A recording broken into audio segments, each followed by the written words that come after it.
This is just a sample of the audiobook. To get the complete audiobook, access the link posted in the first comment. Other questions taken up here have a useful function. Many cases have been missed, so more could be easily added and counterexamples could be found. There is always the chance in such an enterprise of missing yet one more piece of information. That certainly has happened here and will, of necessity, happen in any work on beer in medieval and Renaissance Europe. This study relies heavily on my own earlier and deeper examination of the brewing industry in Holland. This book, however, is more than just an elaboration on that theme and involves more than placing Dutch brewing of the period into some larger European context. The Low Countries still receive the lion's share of attention along with Germany and England. Brewing, of course, went on in many other places, and inadequate consideration is given here to Poland and the rest of Eastern Europe, as well as to the Celtic fringe of the British Isles and to northern France. Brewing also went on in classical Greece and in rural Spain under Roman rule.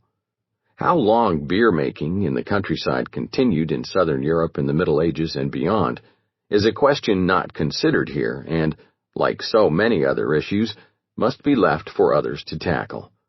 Nonetheless, no similar effort has been made to draw together the body of research on European brewing before 1650. That, perhaps, is the primary value of results offered in this study. If this book serves in any way as a guide to the future work on beer-making and drinking, and given past experience there will be a good deal of future work on those topics, then it will have served its purpose. The language of beer creates another significant problem in writing about the history of the drink. In general, the word beer is used generically in this work. It is also used to mean the drink made with the addition of hops. Ale is used to describe the drink without hops, in which some other additive or additives were put into the drink during brewing. This distinction is kept especially for discussion of English practices. The etymology of the various words used in different languages to identify the drink and the process of making it is taken up in the text along with some of the language used in dealing with other drinks that were substitutes for or alternatives to beer. The many names used to describe the various types of beer made and drunk in Europe, especially during the 16th century, are also explored. Confusion, as with the description of the development of brewing, is difficult to avoid, though extensive efforts have been made to minimize it here.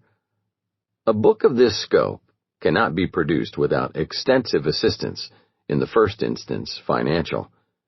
The Social Sciences and Humanities Research Council of Canada funded the earliest excursions into the history of brewing. Subsequent support from the John Simon Guggenheim Foundation made possible the expansion of the study to include a greater range of questions and a wider geographical area. The University of British Columbia supplied technical support.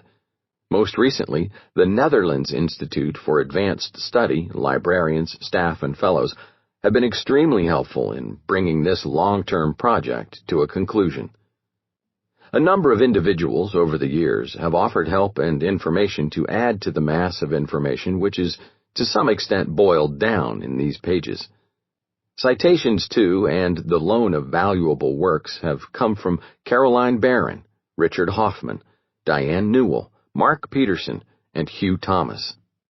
The work of Max Nelson on classical brewing, Lydia Niehoff on Brewmen brewing, Gerald Stefke on Hamburg brewing, Raymond van Oitven on Belgian brewing, and Richard Eintema on Dutch brewing have proven especially helpful, as has their supplying me with products of their own research. Jessica Warner gave me valuable bibliographical assistance. Jan Walensky showed me the way through the maze of Polish orthography. Judith Bennett guided me to extremely useful English sources and, through her criticism, guided me away from a number of errors.